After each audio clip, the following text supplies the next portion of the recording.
हाय, कैसे हो आप लोग। मेरा नाम है ईला अनंत आचार्य। मैं एक सर्टिफाइड लाइफ कोच हूँ, एक लॉ ऑफ अट्रैक्शन कोच हूँ और आपकी दोस्त भी हूँ। So thank you so much for such amazing response on my YouTube videos, on my podcast. सभी सुनने वालों को तहे दिल से शुक्रिया। Thank you so much. Actually मैं 3 लैंग्वेज में बोलने का ट्राई कर रही हूँ। मेरी मदर टंग लैंग्वेज गुजराती में, अपनी नेशनल लैंग्वेज हिंदी में एंड हमारी स्कूलिंग लैंग्वेज इंग्लिश में। सो फ्लक्चुएशन होता रहता है, तो तुरंत पकड़ना थोड़ा सा दिक्कत हो जाती है, लेकिन मैं ट्राई कर रही हूँ बोलने का। तो हम है अभी इस छोटी सी प्यारी सी किताब के चैप्टर्स पे, जिसका नाम है how to win friends and influence people by Dale Carnegie. हमने कल के वीडियो में देखा और सुना कि कैसे हमें अगर शहद चाहिए तो हमें छत्ते को बनने देना चाहिए, ना कि उसको डिस्टर्ब करना है। तो आज का पार्ट 1 का सेकेंड चैप्टर है the big secret of dealing with people. The big secret of dealing with people मतलब हमें अपने फ्रेंड्स के साथ, अपने कलीग्स के साथ और अपने दोस्तों के साथ कैसे डील करना चाहिए। सो वो बोलते हैं कि there is only one way under high heaven to get anybody to do anything. मतलब आसमान के नीचे एक ही चीज़ है आपको जो करनी चाहिए। अंडर हाई हेवन मतलब पूरे ब्रह्मांड में अगर कुछ करना है तो आप ये चीज़ करिए और आप उस अपने ऑपोजिशन वाले से करा सकते हैं आपके लिए काम। तो वो कौन सी चीज़ है? Is by making the other persons want to do it. मतलब दूसरे में वो इच्छा जगाइए, दूसरे को उस चीज़ को करने के लिए प्रेरित कीजिए, तभी वो आपका काम करेंगे। अगर आप बोलोगे कि ये मेरा काम कर दो तो वो कभी नहीं करेंगे, लेकिन वही काम अगर आप उनको ऐसे जताओ कि वो खुद से ही कर रहे हैं तो वो आपका काम ज़रूर से कर देंगे। छोटे बच्चों के साथ होता है ना, अगर हमें उनसे कुछ करवाना है और हम बोलते हैं कि चलो मैं कर देती हूँ, तो वो तुरंत से कि नहीं मम्मा मैं करूँगा, लाइक वो उनको खुद से, हमको जो करवाना है अगर वो उनको खुद से भी करने की इच्छा हो ना तो वो अपने लिए अच्छे से करेंगे। लेकिन अगर हम बोले ये कर दो, नहीं मैं क्यों करूँगा, सो ये चीज़ होती है ना।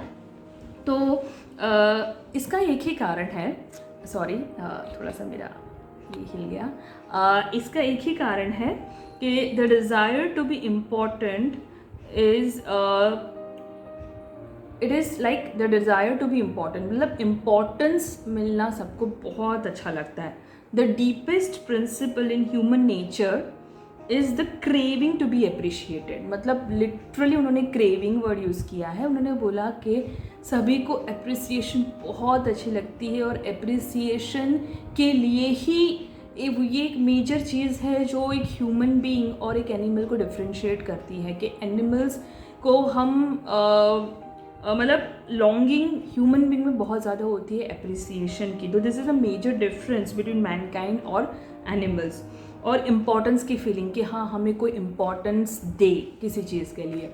तो उन्होंने एग्जांपल दिया है कि डेल कार्नेगी के जो फादर थी वो एक फार्मर थी। अभी उनकी फार्म हाउस में हॉग्स होते थे। हॉग यानी एक छोटा सा ऐसा ही मतलब एनिमल होता है, मैंने नाम सुना, एग्जैक्टली मैं इमेजिन नहीं कर सकती वो कैसा दिखता है।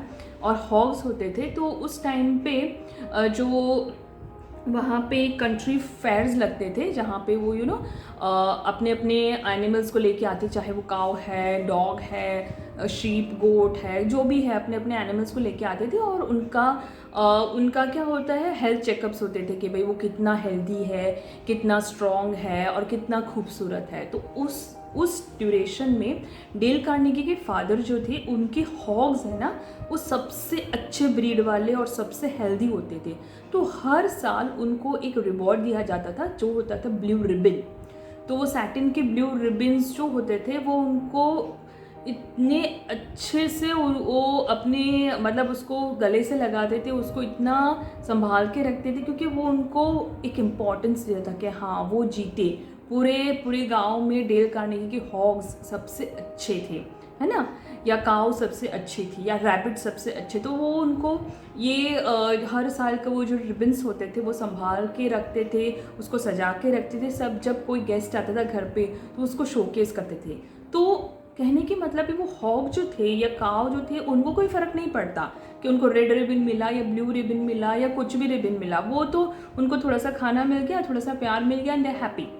बट जो हम ह्यूमन बीइंग को होता है, यानी कि जो डेल कार्नेगी के जो फादर थे, उनको कितना इम्पोर्टेंस इससे मिल रहा था, उनको कितना अच्छा लग रहा था। उनको लोग जब बोलते थे वाह कितने अच्छा आपने तो इतने सारे रिबन्स करे थे, वो अप्रिसिएशन जो मिलता था ना, वो सबसे इम्पॉर्टेंट होता है अपने लिए। So this desire makes you want to wear the latest styles, drive the latest cars and talk about your brilliant children। मतलब यही चीज़ है कि हम शो ऑफ करते हैं अपने अच्छे कपड़े पहन के, अच्छी कार्स में जाके, अपने बच्चों की तारीफ़ करके, मेरा बच्चा IIT में है, मेरा बच्चा PhD कर रहा है, यू नो, ये सारी चीज़ें जो होती हैं हम में, वो इसी चीज़ से आती है। सेकेंड एग्जाम्पल है एंड्रू कार्नेगी के, जो उनके अंडर में काम करते थे चार्ल्स श्वाब करके, जो उनको उस टाइम पे 1930s और 40s में उनको $1 मिलियन क्या उनका ईयरली जो सैलरी था वो था। मतलब it is a huge amount during that duration. मतलब इतना सारा पैसा चार्ल्स श्वाब को वो देते थे एंड्रू कार्नेगी, जो एक स्टील किंग थे ड्यूरिंग 1930s एंड 40s। तो उसका क्या कारण था? क्या चार्ल्स को स्टील मैन्युफैक्चरिंग के बारे में बहुत ज़्यादा अच्छे से पता था, या उनको मतलब क्या क्वालिटीज़ थी उनमें? तो सबसे बड़ी जो क्वालिटीज़ थी कि चार्ल्स और खुद एंड्रू कभी किसी को क्रिटिसाइज़ नहीं करते थे, हमेशा सबकी जब भी मौका मिले सही वाली सिंसियर वाली तारीफ़ ही करते थे। कभी किसी को कंप्लेन नहीं किया, कभी किसी को नीचा नहीं देखा, कभी किसी को स्कोल्ड नहीं किया। बट जब भी मौका मिला अपने फ्रेंड्स को, अपने वर्कर्स को, अपने एम्प्लॉयज़ को उन्होंने अप्रिशिएट किया, उन्होंने रिवॉर्ड दिया। तो वही कारण कि उनको बहुत सारे फ्रेंड्स बने और अच्छे अच्छे फ्रेंड्स के साथ वो फ्रेंड्स बनाते गए, पीपल को इन्फ्लुएंस करते गए और अपनी सारी जो कंपनीज़ के जो ब्रांचेस है वो उनकी बहुत पूरी दुनिया में फैल गई थी, है ना। सो अभी तीसरा एग्जाम्पल बहुत ही थोड़ा सा कॉमेडी वाला है। तो इसमें ऐसा है कि एक फार्म वुमन थी जो पिछले 20 सालों से अपने जो उनके घर में जो भी सारे मेल थे, उनके फादर थे, उनके हस्बैंड थे, उनके भाई थे, जो भी थे सारे सब एक साथ रहते थे जॉइंट फैमिली में। तो वो सबके लिए 20 सालों से रात दिन मतलब जब भी है लंच डिनर ब्रेकफास्ट सब बनाती थी। तो वो आराम से बैठ के बस खाते थे और उठ के चले जाते थे, खाते थे और उठ के चले जाते थे। तो एक दिन उसने क्या किया, जब सब खाना खाने बैठे तो उन्होंने सबके सामने लाके पूरा घास का ढेर रख दिया और वो खड़ी रहेगी साइड में। तो सब देख के बोले अरे ये क्या है, आज खाना कहाँ है, ये क्या हम घास खाएंगे? तो फिर वो वुमन बोली कि मुझे कैसे पता चलेगा कि आप इतने सालों से घास नहीं खा रहे थे। कहने का मतलब है कि उस औरत को, उस वुमन को सिर्फ एक एप्रिसिएशन की ही ज़रूरत थी, छोटे से प्यारे से एप्रिसिएशन की कि हाँ भाई आपने खाना अच्छा बनाया है, या खाना ऐसा बना है वैसा बना, इसको इम्प्रूव करो या इसको ऐसा करो। तो देवर लाइक किसी ने भी अप्रिशिएट नहीं किया इतने सालों तक। तो एक दिन उसने गुस्से में आके ये चीज़ किया, पता नहीं ये सच्ची कहानी है या कैसी, बट ये कहानी मुझे बहुत पसंद है। तो वो ऐसा बोलती है कि मुझे कैसे पता चलेगा, इतने सालों तक आप घास नहीं खा रहे थे। सही बात है ना। सो एप्रिसिएशन बहुत ज़रूरी है। बच्चों को अप्रिशिएट करिए, अपने हस्बैंड को अप्रिशिएट करिए, छोटी छोटी बातों के लिए अपनी वाइफ को अप्रिशिएट करिए, कलीग्स को अप्रिशिएट करिए और समझिए कि this is the best thing you are going to do to them.